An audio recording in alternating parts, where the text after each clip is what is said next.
दिक्कत नहीं आएगी, बहुत जल्दी। चलिए मैं इसको हटा देता हूँ। पहले आपके एक 3 वाला प्रूफ कराता हूँ और फिर आप जो कहोगे वो करा देंगे। ये समझ आ गया आपको? जरूरत नहीं है ना, इससे बहुत हेल्प हो जाएगी आपको। बाकी मैं संडे को इसके कुछ एग्जाम्पल्स वगैरह करा दूंगा, तो आप बहुत आराम से कर सकते हो, बड़े आराम से एग्जाम।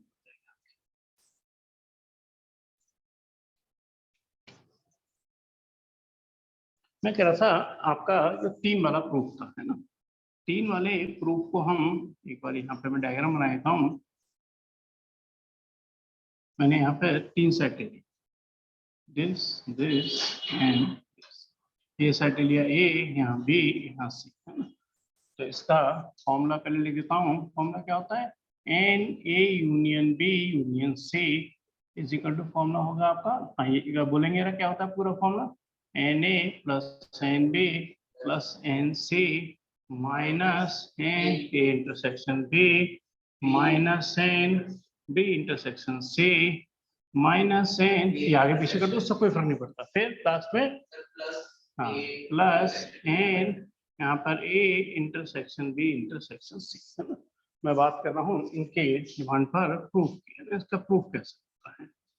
तो प्रूफ के लिए हम क्या लेके चलेंगे यहाँ पर? एन ए, है ना, एन ए मतलब ये पूरा ले लिया मैंने, है ना। प्लस क्या ले लिया मैंने यहाँ पर? N B union C. अब जरा थोड़ा सा गौर से यही देखो, लिखना मतलब ये पूरा एन ए है, ये पूरा क्या ले लिया? बी यूनियन सी ले लिया। तो बी यूनियन सी में ये वाली चीज पूरी ऐड होगी, तो ये चीज एन ए में ऑलरेडी ऐड हो चुकी है। तो माइनस क्या करूंगा यहाँ पर? माइनस जब हम करेंगे इसमें, तो माइनस का N A intersection B union C. याद आपके समझ आई नहीं आई? फिगर से देखना इस चीज को, यार ये एन ए है, ये पूरा क्या है? बी यूनियन सी है, मगर ये वाली चीज क्या हो गई? 2 बार ऐड हो गई। एन ए में भी आ चुके थे, बी यूनियन सी में भी आ चुके थे। मैंने ए का इंटरसेक्शन किसके निकाला? बी यूनियन सी के संग, तो वो ये वाला पोर्शन होगा जो मैंने 2 बार ऐड होने की वजह से एक बार माइनस भी कर दिया। बात क्लियर है यहाँ तक? बस इसी में ही इसका प्रूफ भी है ना। अब आप बहुत आराम से कर सकते हो। देखो एन ए तो है ही, बी यूनियन सी का मतलब कितना हो गया? एन बी, हाँ जी, प्लस का कितना हो जाएगा? एन सी माइनस का एन बी इंटरसेक्शन सी। जानते हो ना यूनियन बी, 2 का प्रूफ करा चुके हैं। तो N B plus N C minus N B intersection C, ये बात क्लियर है? माइनस माइनस, अब यहाँ पर मैं लगा रहा हूँ क्या चीज? Distributive property. तो क्या इसको ऐसे लिख सकता हूँ? A intersection B union A intersection C. इसमें कोई दिक्कत तो नहीं डिस्ट्रीब्यूटिव प्रॉपर्टी से? ये ए इंटरसेक्शन क्या होगा? दोनों के संग ब्रेक हो जाएगा, बीच में क्या आ जाएगा? निशान यूनियन का, है ना। साथ साथ ऐसा समझ के करो कि याद भी हो जाए आपको। एन ए प्लस का एन बी प्लस का एन सी माइनस का N B intersection C minus. अब इसमें कौन सा फॉर्मूला लगा रहा हूं मैं? ए यूनियन बी का, है ना। ए यूनियन बी का फॉर्मूला क्या होता है? N A plus N B minus N क्या होगा? इन दोनों का इंटरसेक्शन। क्लियर है? तो यहां से क्या करेंगे हम? N A intersection B plus का N A intersection C minus n, और यहां से क्या हो जाएगा? A intersection B intersection A intersection C, और ब्रैकेट क्लोज जाना है। इसको ए मान के चलना, इसको बी मान के चलना फॉर्मूले के तौर पर। तो N A plus N B minus N A क्या हो गया? इन दोनों का इंटरसेक्शन। हाँ यार सोच के आंसर देना है रहा कि मेरे पास एन ए चाहिए था, है ना, ये था एन ए मिल गया, एन बी चाहिए था, ये भी मिल गया, एन सी चाहिए था, ये भी मिल गया, एन देखो ये भी मिल गया, ये भी मिल गया, ये भी मिल गया, एन बी इंटरसेक्शन सी चाहिए था, यानी कि एक तरीके से बी इंटरसेक्शन सी भी मेरे पास मिल चुका है। अब क्या होगा? बाहर वाला साइन चेंज करता हुआ जाएगा, तो ये क्या हो जाएगा? माइनस का एन ए इंटरसेक्शन बी, यानी कि मेरे को ये भी चीज मिल गई है। माइनस का क्या करेंगे?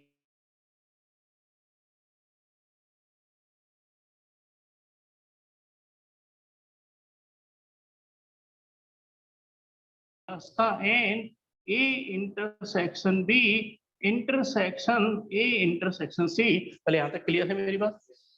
हाँ जरा थोड़ा सा मेरी बात को जरा गौर से समझना है इस चीज को। ए इंटरसेक्शन बी, ए और बी का जो इंटरसेक्शन है, यहाँ से समझना, वो ये वाली चीज होगी कि नहीं होगी? इंटरसेक्शन बी, जो ए इंटरसेक्शन बी है उसको हम ये कहेंगे। ठीक है, मैं कह रहा हूँ ए इंटरसेक्शन बी, और क्या कह रहा हूँ? ए इंटरसेक्शन सी, और ए और सी का जो इंटरसेक्शन है वो क्या होगा? ये वाला पोर्शन होगा। मगर दो जगह मेरा स्केच 2 बार चल रहा है। जो स्केच 2 बार चला वो कौन सा पोर्शन था, ये वाला, और यही क्या कहलाता है एक तरीके से A intersection B intersection C. यानी कि अगर मैं इसका और इसका इंटरसेक्शन निकालूं, यानी कि इनको कॉमन निकालूं, तो यही वाला जो तो पोर्शन है जिसमें मेरा 2 बार स्केच चल रहा है, यानी कि कॉमन आ रहा है। तो इन दोनों का जो इंटरसेक्शन है, क्या मैं उसको ये लिख सकता हूँ कि नहीं? समझ आ गया नहीं आ गया? आपको क्लियर है नहीं? चलो मैं इसको एक बार लिखता हूँ, फिर मैं तो लॉजिकली समझाऊंगा, है ना। एन ए देखो, ये कोई सेट नहीं है जो मैं आपको वैसे समझा दूं इसको, यहाँ आपको लॉजिकली समझना पड़ेगा। मैं एक बार लिख देता हूँ, फिर आपको डिस्कस एक बार कर लेंगे।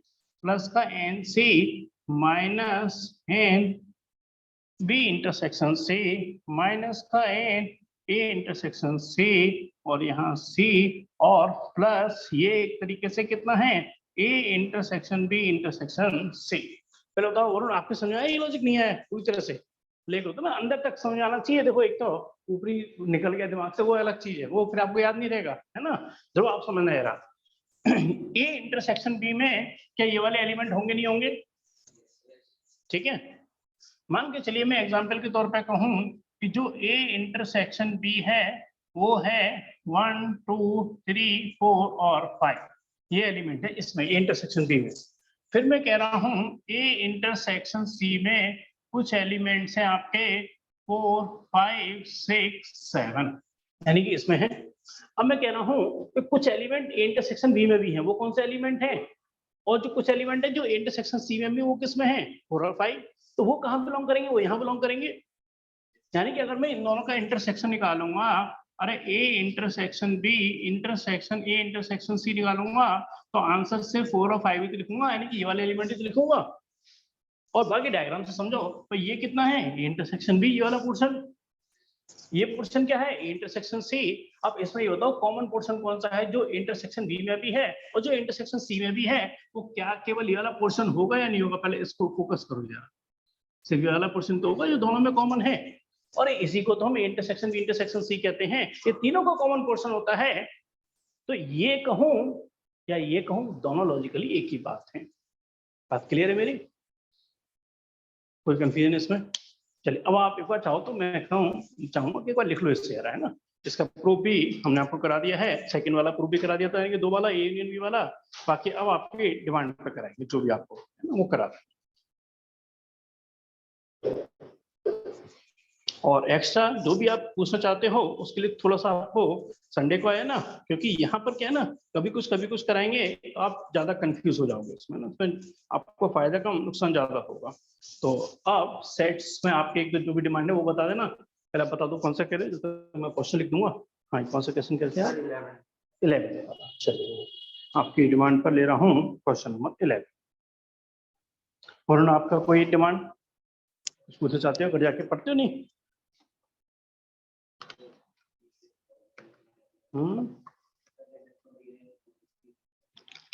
हाँ, नहीं देखो, वो तो आप करो ही, है ना। लीडर तो बहुत आसान है, मतलब सेट्स में भी थोड़े से प्रूफ में हल्का सा मेहनत करनी पड़ती है, तो बाकी सेट्स में है क्या है, ए माइनस बी में से एक, कई बार इतनी बार हटा दिया, मतलब इतनी बार रिवाइज करा दिया, आपको लर्न हो गया वो सारी चीजें, तो बहुत आसान है सेट्स में। सिर्फ ये प्रूफ वाले में थोड़ा सा आपको मेहनत करनी पड़ती है बस। आप कह रहे थे क्वेश्चन नंबर 11 वाला ना, ये प्रूफ है ना, ये प्रॉपर प्रूफ वाला क्वेश्चन है। और ये भी आप जानते होंगे कि अगर जो हिंट दे भी रखी है एनसीईआरटी ने, तो ये क्वेश्चन में नहीं आएगी, ये आपको खुद याद रखना होता है। हिंट जो दे रखी है वो आपको लर्न करनी पड़ती है। चलिए, इसे लिख लीजिए जरा, फिर मैं एक और क्वेश्चन आपको 11 कराता हूँ, या कोई और जो भी करना चाहते हो वो बता सकते हो।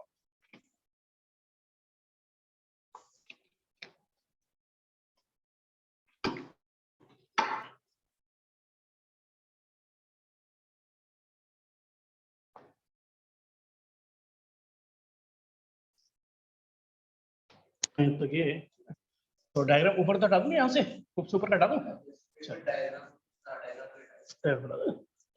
बना डायग्राम है ना, मैं साइड में देता हूँ।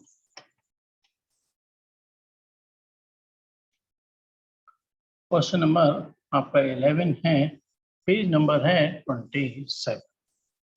ए और सेट भी हैं, मैं तो क्वेश्चन लिख रहा हूँ केवल, समझाने का बाद में करेंगे, पहले आप लिख। A intersection X is equal to B intersection X is equal to 5। फिर यहाँ दे रखा है A union X is equal to B union X, ये भी हमारा गिवन, ये सब हमारा गिवन। टू प्रूफ यानी कि जो हमें प्रूफ करके लाना है वो है हमारा ए इज इक्वल टू बी। चलिए लिख लीजिएगा एक बार, बता दीजिएगा मेरे को जब लिख लो आप, फिर इसको कंप्लीट करेंगे।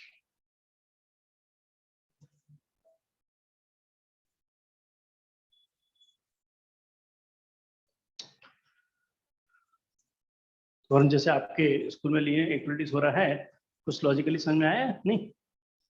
ना इसी चैप्टर है और उसकी ना सेकंड एक्सरसाइज थर्ड एक्सरसाइज दोनों रिलेटेड है, तो दोनों नहीं कराई होंगी ना, सिर्फ पहले एक्सरसाइज कराई होगी, मिसलेनियस कराई होगी, बस ठीक है, बहुत जल्दी हो जाएगा।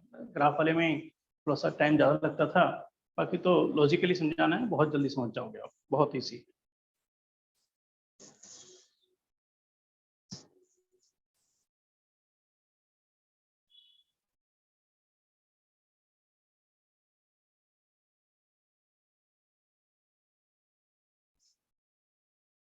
इसको ना मतलब कोई भी चीज जो भी आप लिख रहे हो तो अपने दिमाग में इसको रिवाइज करके लिखना है ना, भाई ए लिया और फिर हमने बी यूनियन सी लिया और ये चीज कॉमन आ गई, उसको माइनस कर दी और टारगेट आपके सामने होता है लिखा हुआ पूरा कि भाई हमें प्रूव करके लाना है।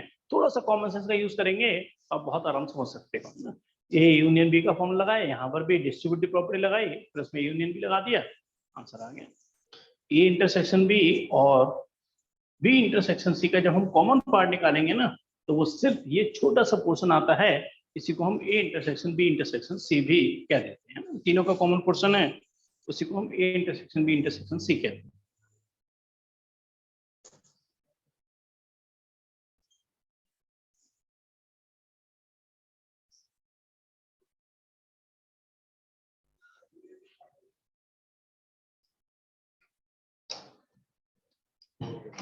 हो गया, हटा दो। चलिए ये एक क्वेश्चन नंबर 11 है, ये भी प्रूफ वाला ही है, मैं बाकी सब हटा रहा हूँ, इस क्वेश्चन नंबर 11 को कराते हैं प्रूफ, एनसीईआरटी का ये आपकी मिसलेनियस का प्रूफ। प्रूफ वाले में भी थोड़ा ध्यान रखना किसको एग्जाम्पल से करना है, किसको प्रॉपर प्रूफ करना है। ये प्रॉपर प्रूफ वाला क्वेश्चन, इसमें हम कोई एग्जाम्पल नहीं लेते, पहले इसको समझना फिर लिखना है ना। एक बार समझना है ना इसको, पहले कोई मैंने सेट ए लिया, ए बराबर ए इंटरसेक्शन ए यूनियन एक्स लिख दिया, तो इसमें कुछ गलत है क्या? ए यूनियन एक्स में ए के एलिमेंट भी होंगे, एक्स के एलिमेंट भी होंगे, और उसका जब इंटरसेक्शन ए के संग निकलेगा तो ए के एलिमेंट तो इसमें ऑलरेडी है ही, तो आंसर क्या आएगा? ए ही तो आएगा। बात क्लियर है? चलिए अब आगे बढ़ते हैं। ए इज इक्वल टू कितना है? A intersection. अब ए यूनियन एक्स किसके बराबर दे रखा है? ये दोनों सी गिवन है, तो ये प्रूव करना है, तो यहाँ पर लिख दिया मैंने क्या चीज? B union X. तो ए बराबर, अब इसमें लगा रहा हूँ डिस्ट्रीब्यूटिव प्रॉपर्टी, बताएंगे ना डिस्ट्रीब्यूटिव प्रॉपर्टी क्या बनेगी? ए इंटरसेक्शन बी यूनियन, हाँ जी क्लियर है वरुण, कोई दिक्कत नहीं इसमें, ठीक। चलिए अब आगे आते हैं, ए बराबर ए इंटरसेक्शन बी यूनियन, हाँ जी ए इंटरसेक्शन एक्स किसके बराबर है? तो किसके बराबर है? 5, यानी कि ये वैल्यू कितनी हो गई? 5 मतलब नल से है ना, नल से। अब जरा कॉमन सेंस से आंसर देना कि ए इंटरसेक्शन बी का यूनियन निकालना हो 5 के संग, और 5 में क्या आंसर आएगा इसका? आंसर बिल्कुल सही, ए इंटरसेक्शन बी। अब ए इंटरसेक्शन बी ए के बराबर है, इसका मतलब क्या रहा होगा कि ए के सारे एलिमेंट किस में रहे होंगे? ए के एलिमेंट सारे किस में रहे होंगे? बी में, तभी तो ए इंटरसेक्शन बी बराबर ये आया। बस समझ रहे ना, ए के सारे एलिमेंट बी में रहे होंगे तभी तो ए इंटरसेक्शन बी ए के बराबर आया। तो इसका कंक्लूजन क्या आ गया? A is the subset of B. पहली बात समझ आई नहीं आई मेरी? क्लियर है कि नहीं? कि ए इंटरसेक्शन भी ए के बराबर है, तो यानी ए के सारे एलिमेंट बी में रहे होंगे तभी तो ए के बराबर आया होगा। बात क्लियर है? तो ए क्या हो गया? सबसेट ऑफ बी, और ए के सारे एलिमेंट बी के अंदर है, तो मतलब ए क्या हो गया? बी का सबसेट। ये बात क्लियर है? चलो अब यहाँ पे आके मैं दोबारा स्टार्ट करते हैं, प्रूफ का कंटिन्यूस चल रहा है एक तरीके से। अब मैं यहाँ लेके चल रहा हूँ बी बराबर, हाँ जी वरुण आप बताएंगे, थोड़ा कॉमन सेंस का इस्तेमाल करेंगे, मैं क्या लिखने वाला हूँ? बी इज इक्वल टू, क्योंकि मेरे को A is equal to B prove करना है। अब लॉजिक समझना है, मैंने क्या प्रूव कर दिया? ए बी का क्या है? Subset. B intersection B union X. हाँ तो क्लियर है बात ये इसी लॉजिक से। चलिए आगे बताएंगे ना, बोलते हो जरा, इससे याद भी रहेगा आपको। B intersection A union X, क्योंकि B union X A union X के बराबर है। अब इसमें क्या लगाने वाला हूं मैं, डिस्ट्रीब्यूटिव प्रॉपर्टी। यहाँ पे क्या हो गया, B intersection A union of B intersection X. B is equal to, यहाँ पर क्या है, B intersection A union B intersection X किसके बराबर है, फाइव। यानी ये क्या है हमारा, एक तरीके से फाइव नल सेट, कुछ भी नहीं है। हाँ ये बताएंगे कि अगर मैं बी इंटरसेक्शन ए का यूनियन ले रहा हूँ फाइव के संग, तो यानी कि बी इंटरसेक्शन ए रहने वाला है, कुछ नया एलिमेंट ऐड नहीं होगा क्योंकि तो खाली सेट है। अब बी इंटरसेक्शन ए बी के बराबर है, उसका इंटरसेक्शन बी के बराबर है, यानी कि सारी सीधी बात है कि बी के सारे एलिमेंट किस में रहे होंगे, ए में, यानी कि बी के सारे एलिमेंट में रहे होंगे। तो इसका मतलब क्या हो गया, B is the subset of A, और उसको डाल दिया मैंने सेकंड नंबर। अब ए सबसेट ऑफ बी का मतलब क्या है, ए के सारे एलिमेंट किस में रहे होंगे, और बी सबसेट ऑफ ए का मतलब क्या है, बी के एलिमेंट सारे किस में रहे होंगे। ये कब पॉसिबल है कि ए के सारे बी में है, बी के सारे ए में है। हाँ, तो फ्रॉम फर्स्ट एंड सेकेंड, बस यहाँ पे क्या लिखूंगा, फ्रॉम, ये पूरा लिखने के बाद लास्ट में ये स्टेटमेंट आएगा, from first and second if A is the subset of B and B is the subset of A, तो देयरफॉर डेफिनेटली डेफिनेटली ए और बी आपस में क्या रहे होंगे, हमारे इक्वल सेट्स रहे होंगे। और इसके साथ ही ये हमारा प्रूफ कंप्लीट होता है। कोई कंफ्यूजन समझने में, पूछना तो नहीं कुछ भी। चलिए एक बार ऐसे लिखिए, समझ के आ रहा कि ए पर आप स्टार्टिंग कैसे करते हैं। देखो इनकी मेन बात आती है स्टार्टिंग, आपको याद रखनी होगी कि ए को हम A intersection A union X लिख सकते हैं, और बी को हम B intersection B union X लिख सकते हैं। A union X B union X के बराबर है, ठीक है, तो फेंक दें हैं।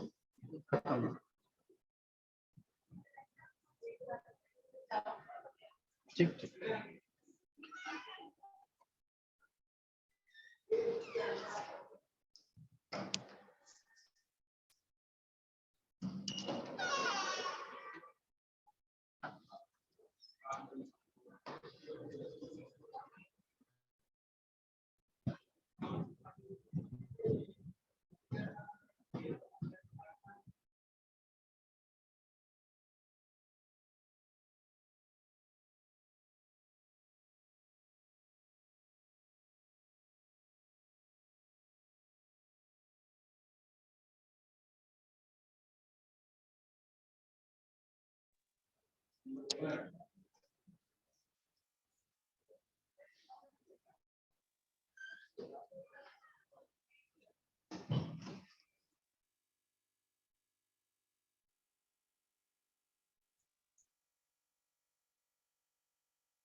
हाँ इधर इसका प्रूफ क्लियर है आपको एकदम।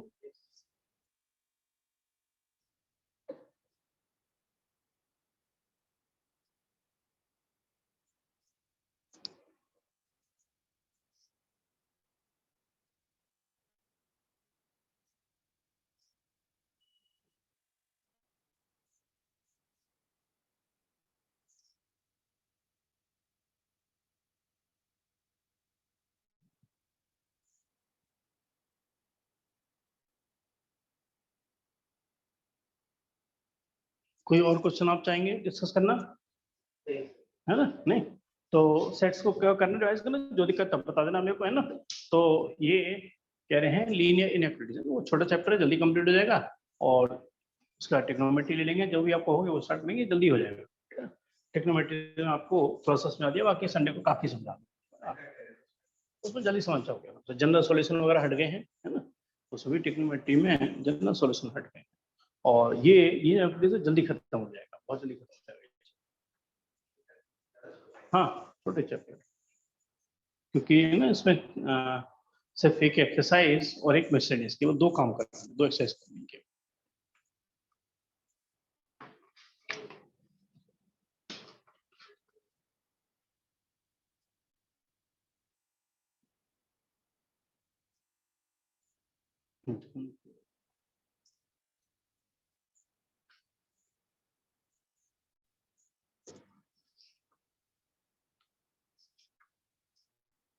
प्रिंसिपल ऑफ मैथमेटिकल इंडेक्शन, ये चैप्टर पूरी तरह से हटा हुआ है।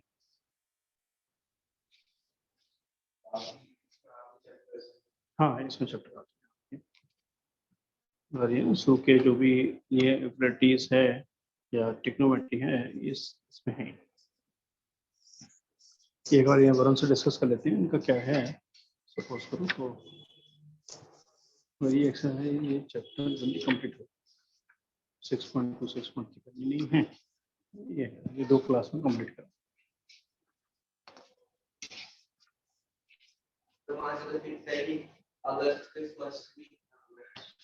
अच्छा, उसमें चैप्टर कौन कौन से आ रहे हैं आपके? ठीक हो जाएगा आराम से, कोई दिक्कत। एक बार इसे पूछ लेते हैं ना, अगर सपोज करो ऐसा कोई इश्यू नहीं है, इसको कल लिखा है, पूछ लेता हूँ।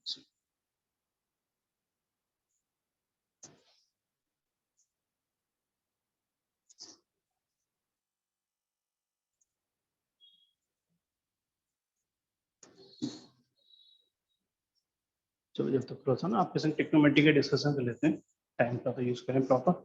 मैंने कहा था कि 90 और 270 के केस में क्या होंगे? चेंज होंगे।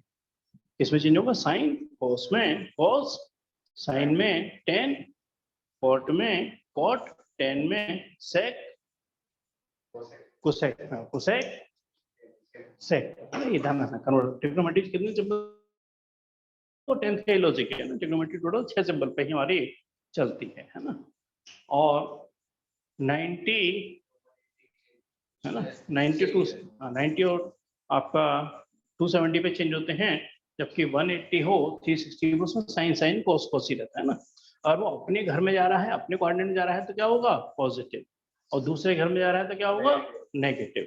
जो पहला कोऑर्डिनेट होता है वो किसका घर होता है? सबका अपना घर होता है, यानी कि उसमें सारे पॉजिटिव होते हैं ना।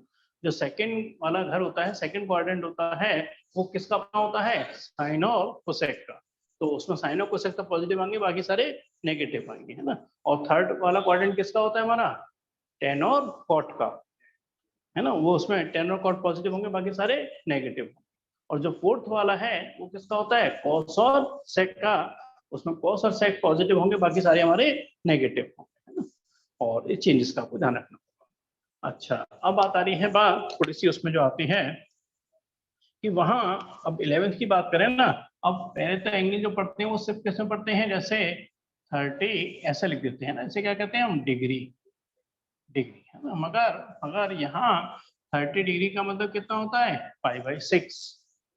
और π/6 किसका होता है यहाँ पर? यहाँ रेडियन, यानी कि 2 तरीके से मेजरमेंट लिए जाते हैं ना। जैसे मैं कहूँ 1 मीटर कहूँ और आपके 100 सेंटीमीटर, बात तो एक ही है। मैं कहूँ 1 किलोमीटर है, आप हो 1000 मीटर, बात तो एक ही है ना। अब बात आ रही है ये जो 30 डिग्री है वो रेडियन π/6 में कैसे बना? तो यानी कि अगर डिग्री में है और रेडियन में कन्वर्ट करना है तो किससे मल्टीप्लाई कर देंगे? π/180 से मल्टीप्लाई कर देंगे। जब भी हम किसी चीज को, डिग्री को π/180 से मल्टीप्लाई करेंगे तो किसमें कन्वर्ट हो जाएगा? रेडियन में। तो 0 से 0 काटो, यानी कितना हो गया? 6। तो π/6 किसका आ गया? रेडियन। और अगर सपोज करो π/6 किसमें है? रेडियन में है, और कन्वर्ट करना है इसको डिग्री में। अब 2 ऑप्शन है, या तो पाई की वैल्यू क्या लगा दो 180, या इसका उल्टा मल्टीप्लाई कर दो। किससे मल्टीप्लाई कर देंगे आप? 180 अपॉन पाई से मल्टीप्लाई कर देंगे, तो रेडियन किसमें कन्वर्ट हो जाएगा? डिग्री में कन्वर्ट हो जाएगा।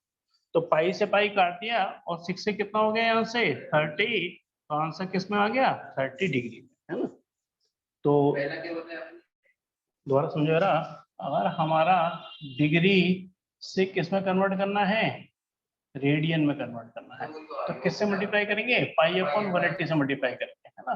और दूसरा क्या कह रहा हूं मैं आपको, अगर आपको रेडियन से किस में कन्वर्ट करना है? आपको डिग्री में, तो डिग्री में कन्वर्ट करने के लिए किससे मल्टीप्लाई करेंगे? 180/π से, यानी कि π/180 का उल्टा, है ना। एक एग्जाम्पल और लेके चलाओ, फिर वापस आएंगे। ऐसे 90 डिग्री है और इसको किसमें कन्वर्ट करना है? रेडियन में। अब बता सकते हो 90 डिग्री रेडियन में क्या बनेगा आंसर? भाई 90 डिग्री है और रेडियन में कन्वर्ट करने के लिए क्या करेंगे? किससे? π/180 से मल्टीप्लाई। आंसर क्या बन गया? π/2। तो 90 डिग्री है, π/2 एक ही बात है।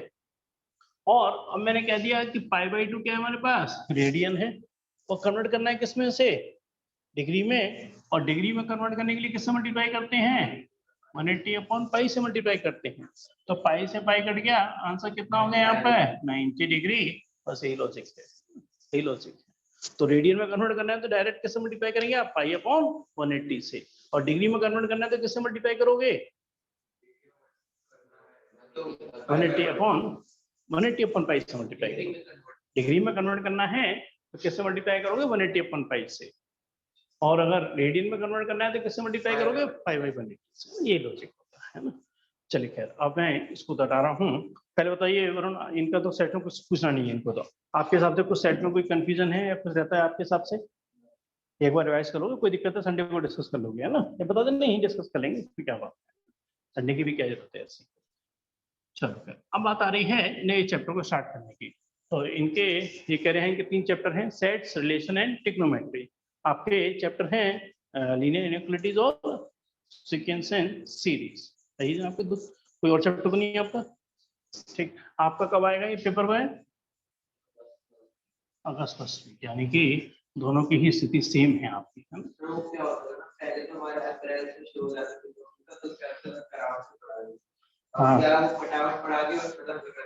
नहीं देखो देखो, दिक्कत चैप्टर की नहीं है हमारे संग, अब दिक्कत बस थोड़ा सा ये होता है ना, ये कॉन्ट्रडिक्शन आ गया कि आपके 3 चैप्टर अलग हैं, इनके जो चैप्टर है वो अलग है, तो एक तरीके 3 चैप्टर नहीं हुए, अब हो गए 5 चैप्टर हमारे लिए, है ना, और टाइम हमारे पास थोड़ा लिमिटेड है, तो हो करेंगे, सारा करेंगे, कोई दिक्कत नहीं है, संडे का भी यूज करेंगे, चाहे तो आपको थोड़ा और एक्स्ट्रा टाइम देखेंगे, है ना, वो कराएंगे, है ना।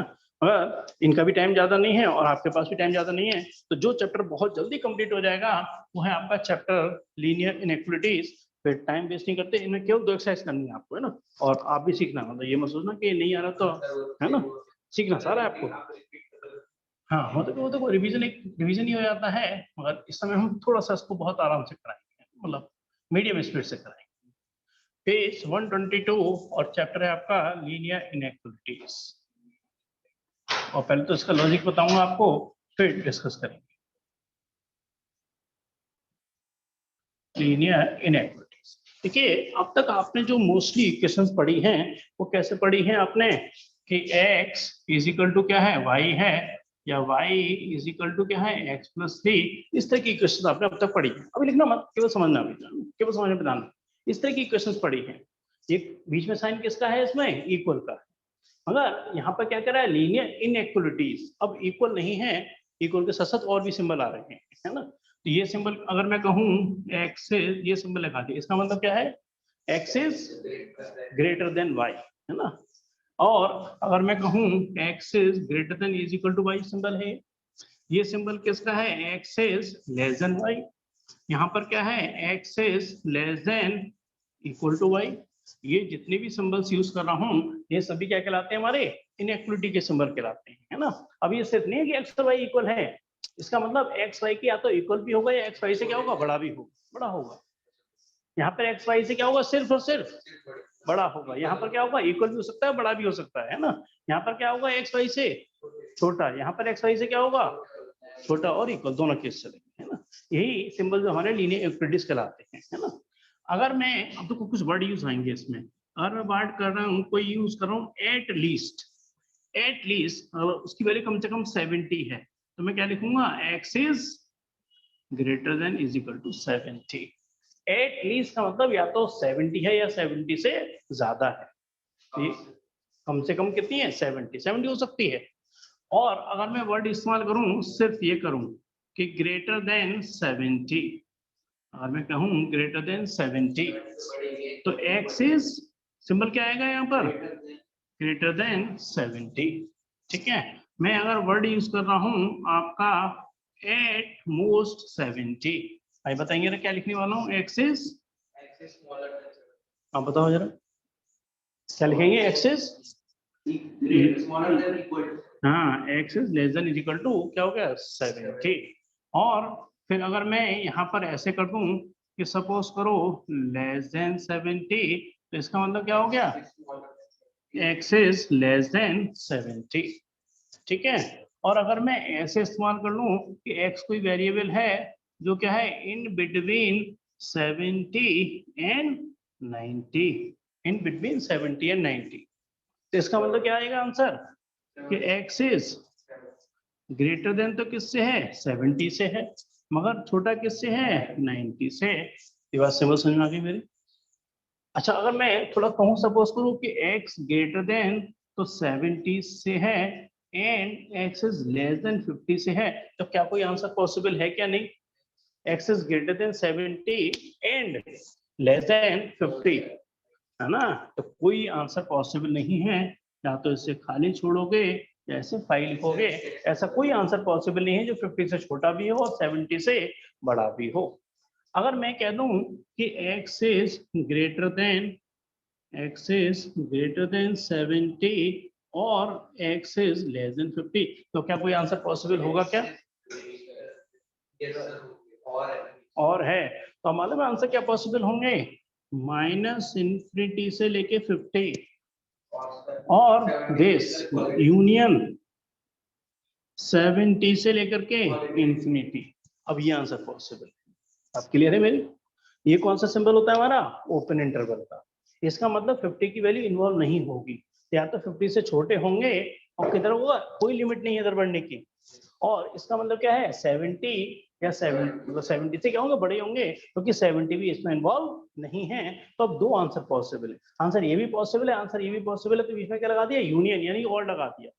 आंसर ये भी पॉसिबल है, आंसर ये भी पॉसिबल है, तो इनफाइनाइट आंसर पॉसिबल हो गया। बस अगर ये समझ लिया तो बेसिक कंसेप्ट आपको लीनियर का समझ में आ गया। यूनियन का मतलब, या यूनियन की जगह और लगा दो मैंने, यूनियन या और एक ही बात होती है, लॉजिकली एक ही बात होती है ना। यूनियन किसके लिए काम करता है? और के लिए, उसमें ए के भी आएंगे और बी के भी आएंगे।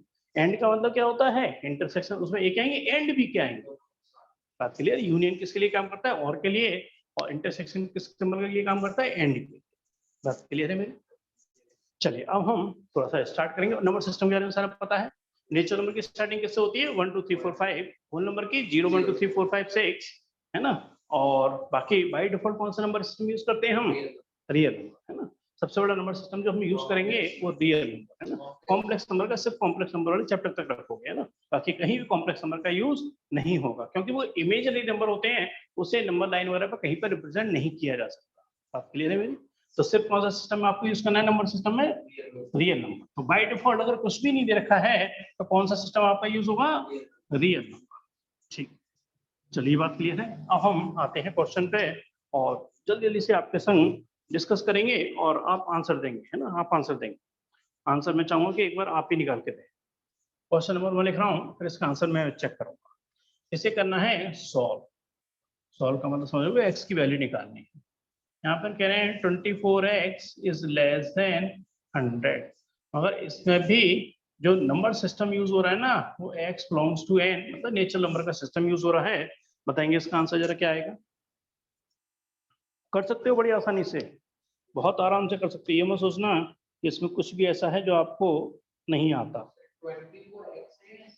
24x लेस देन 100 सॉल्व करने वाला क्या होता है? वेरिएबल की वैल्यू निकालनी होती है ना। तो यहाँ पे क्या हो गया? x is less then 100 upon 24 means x is less then, अगर मैं इसको 4 से काटता हूँ, 4 से 6 और 4 से कितना हो गया? 25, और अगर पॉइंट में कन्वर्ट करूंगा तो 6 तो 24 बचेगा 1 0, यानी कि 4 पॉइंट समथिंग आएगा इसका आंसर है ना।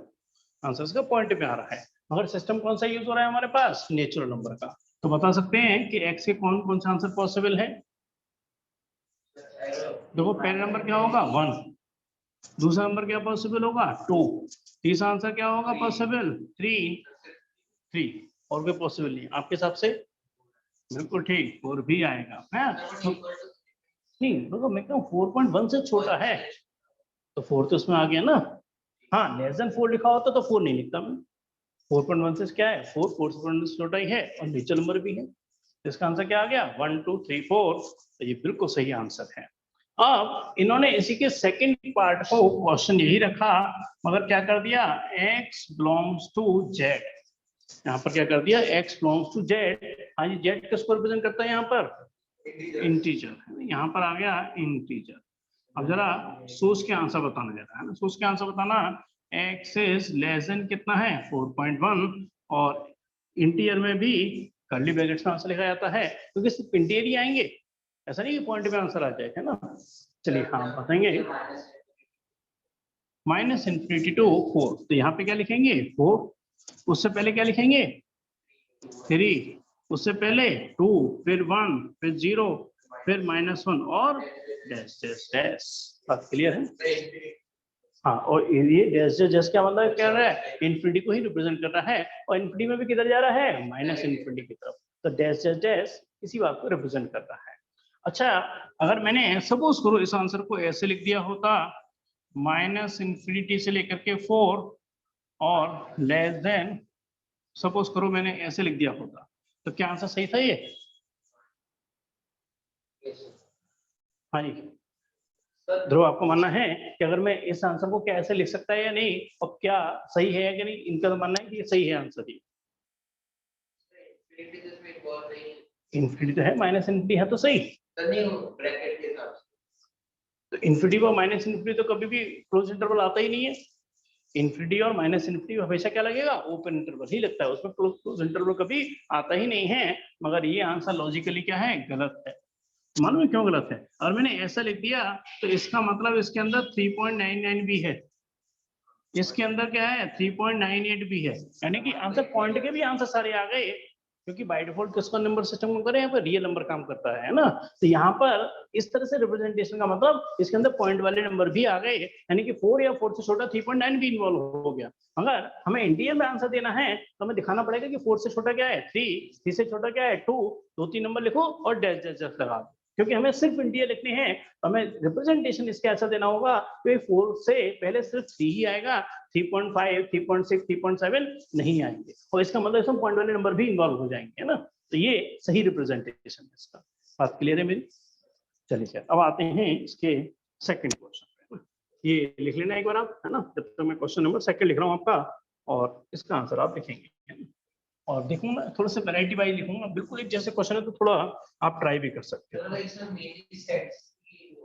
बस बस, तो नंबर सिस्टम के अकॉर्डिंग आंसर, बहुत आसान है, बहुत आसान। मैं क्वेश्चन नंबर 3 लिख रहा हूँ, थोड़ा डिफरेंट वैरायटी का है, और ये भी बहुत इजी है ना। 5x - 3 < 7। पहला यहाँ पर क्या है, जेड, मतलब इंटीजर, पूरा लैंग्वेज में लिखे हुए सिंबल का यूज कर रहा हूँ, इंटीजर है। और दूसरा यहाँ पर क्या है, आर, आर का मतलब क्या हो गया हमारा, रियल नंबर, और यहाँ पर रियल नंबर का सेट है। और आप पहला वाला क्वेश्चन कर चुके हो, तो क्वेश्चन नंबर 3 वाले पे आ जाओ और बताइए जरा इसका आंसर क्या आएगा।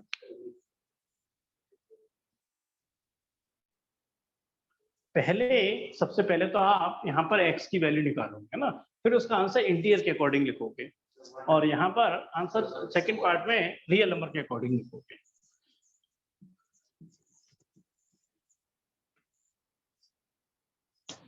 हाँ जी वरुण, आपका क्या मानना है? x इज, हाँ आपने क्या लिखा है आंसर, x इज, यानी कि दोनों का ठीक है, मतलब दोनों का एक जैसा है, यानी कि लॉजिकली बिल्कुल सही लग रहा है मेरे को आपका आंसर। 5x 7 + 3 कितना हो गया 10, तो x इज < 2, यानी कि आंसर तो आपका बिल्कुल सही है। और आंसर पहले पार्ट में क्या लिखना है, इंटीजर के अकॉर्डिंग, यानी कि इंटीजर के अकॉर्डिंग क्या लिखेंगे आंसर, कर्ली ब्रैकेट्स में। तो बताएंगे < 2 है, यानी कि इधर की तरफ चलेगा नंबर, है ना, तो इधर क्या आएगा 1, वेरी गुड, फिर 0, फिर -1, फिर -2, और यहाँ डैश डैश। आपने कैसे लिखा था इसका आंसर? बिल्कुल ठीक, बिल्कुल सही, सही लिख रहे हो। सेकंड पार्ट, मगर सेकंड पार्ट में क्या आ गए, रियल नंबर आ गए। अरे रियल नंबर में 2 से छोटे तो इनफाइनाइट नंबर होते हैं, 1.99 भी आएगा, 1.97 भी आएगा, 1.98 भी आएगा, कौन सा नंबर लिखोगे? इसका आंसर क्या लिख,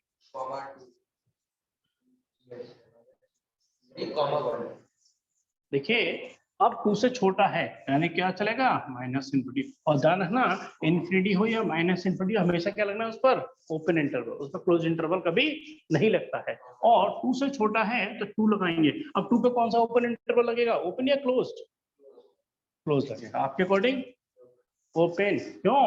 क्योंकि 2 आंसर में इन्वॉल्व नहीं है। अगर मैंने फिर मेरे बात का जवाब दो जरा, मेरे आपको, आप ही जवाब दोगे, क्या इसके अंदर 1.99 होगा या नहीं होगा? अब आप 1 लिख रहे हो तो इसका मतलब ये तो मान के चल रहा है कि 1 से बड़ा कोई नंबर एग्जिस्ट नहीं करता।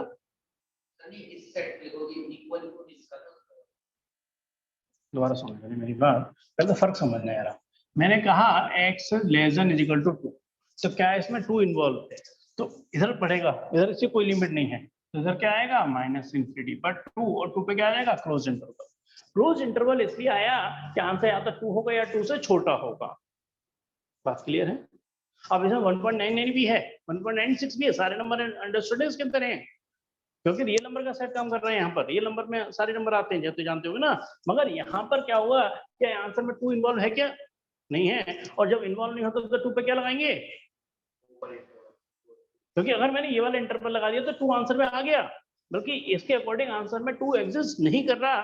2 से छोटा नंबर कोई भी एग्जिस्ट कर सकता है। 1.9 जैसे बार बार रिपीट कर रहा हूँ उस बात को मैं, कि 1 नहीं है इसका आंसर, 1 से ज्यादा भी नंबर एग्जिस्ट कर रहे हैं, 1.5 भी है, 1.6 भी है, 1.8 भी है, 1.9 भी है, मगर 2 नहीं है। इसे 2 पे क्या लगाया मैंने? Open interval. क्लियर है मेरी बात?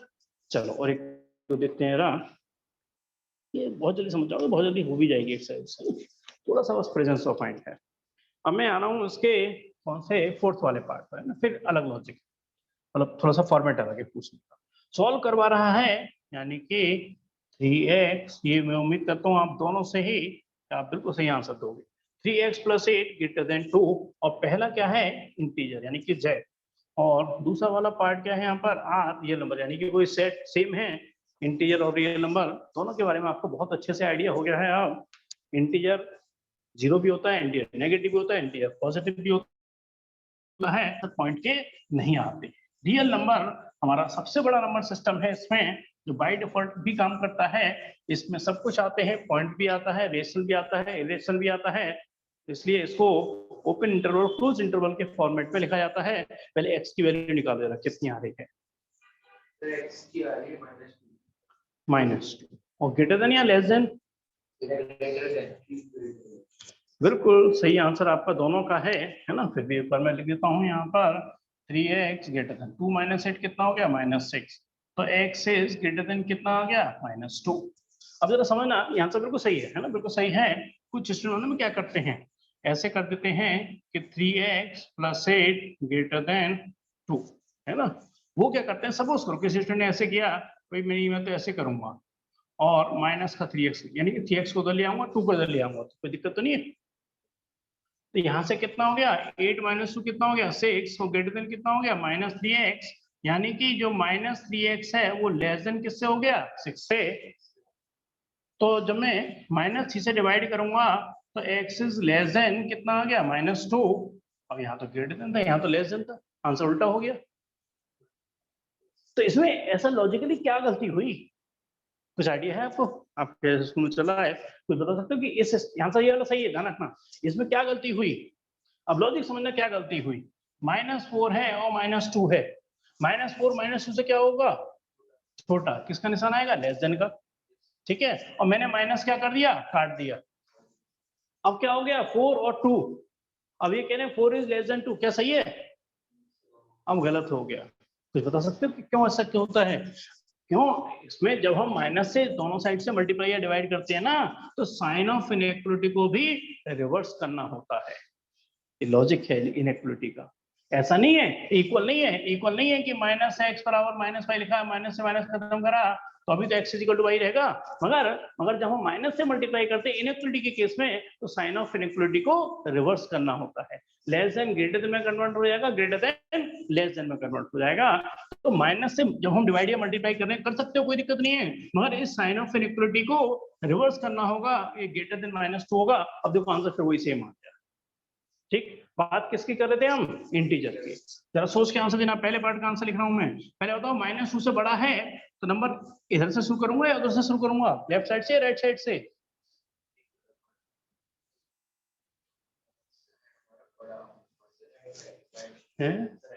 राइट साइड से नहीं, लेफ्ट साइड से, क्योंकि हमें आगे बढ़ना है, हमें -2 से आगे बढ़ना है ना। तो इधर की तरफ इनइक्वालिटी लगेगा, तो इधर स्टार्टिंग किससे होगी? लेफ्ट साइड से होगी। बात क्लियर है मेरी? अब -2 से बड़ा इंटीजर बताओ क्या होगा? आप बताओ जरा। हाँ, यहाँ बताएंगे ना, -2 से बड़ा इंटीजर कौन सा होगा? बिल्कुल सही, -c मत लिख देना, -c -2 से छोटा होता है। तो मैं यहाँ कर्ली ब्रैकेट का निशान लगा रहा हूँ, -1 0 1 2 3 और फिर डैश डैश डैश, यानी कि ये और ये दोनों एक ही बात को रिप्रेजेंट कर रहे हैं। और सेट किसका है यहाँ पर? इंटीजर का, इसलिए इसको ऐसे लिखा जाएगा। मगर मैं अगर सेकंड पार्ट पे आ जाऊं, आंसर तो यही है, x इज ग्रेटर देन -2। पहले बताओ इन्फिनिटी किधर की तरफ लगेगा, लेफ्ट की तरफ या राइट की तरफ? इन्फिनिटी जो लगना है वो लेफ्ट की तरफ लगेगा या राइट की तरफ लगेगा? राइट, बिल्कुल ठीक। तो इन्फिनिटी मैंने यहाँ लगा दिया, और इन्फिनिटी पे हमेशा कौन सा इंटरवल आना है? ओपन इंटरवल, बिना सोचे ये लगा दो, ये फिक्स है एकदम। यहाँ लगाओगे क्या, कॉमा। अब यहाँ क्या लिखा जाएगा, -2। अब -2, तो यहाँ पे जो इंटरवल आना है वो ओपन आना है कि क्लोज आना है? ओपन आना है ना, बिल्कुल सही कह रहे हो। अब यहाँ पे क्या आएगा, -2, क्योंकि x की वैल्यू -2 से बड़ी है, -2 आंसर में इन्वॉल्व नहीं है, तो ये आंसर क्या है, रियल नंबर के अकॉर्डिंग है, और ये आंसर किसके अकॉर्डिंग है, इंटीजर के अकॉर्डिंग है। हाँ, ये बात क्लियर है मेरी? चलो फिर तो ये वाली वैरायटी हमने पूरी कर ली है, और मेरी 5 बजे ही 12th वालों की क्लास है, तो इसको 5 बज चुके हैं बस पूरे। तो हम नेक्स्ट क्लास में इसको आगे करेंगे और कोशिश करेंगे काफी हद तक इसको हम लीनियर इक्वेलिटीज को, क्योंकि बहुत इजी है, नंबर सिस्टम आप सारा समझ जान चुके हो, बस इक्वेशन बनाना आपको सॉल्व करना सिखा देंगे, जल्दी जल्दी सीख जाओगे आप। और उसके बाद हम कराएंगे इसकी मिसलेनियस, तो ये चैप्टर खत्म होने के बाद आता तो फिर नेक्स्ट चैप्टर, और संडे को आप आए ना टेक्नोमेट्री, तो आपको उसको समझा दूंगा, फिर बाकी रिलेशनशिप वगैरह भी ले लेंगे, है ना। हाँ, फ्राइडे को एक्चुअली ना मेरा कुछ पक्का नहीं रहता, जैसे मैं फ्री होता हूँ लगभग, तो आने में कई बार थोड़ा देर हो जाए, कुछ हो जाए, बस वो वाला इश्यू रहता थोड़ा सा। तो 15 मिनट पहले तो तुम आई जाना, है ना, मैं 15 मिनट पहले तो आने की पूरी कोशिश करता ही, 15 मिनट पहले तो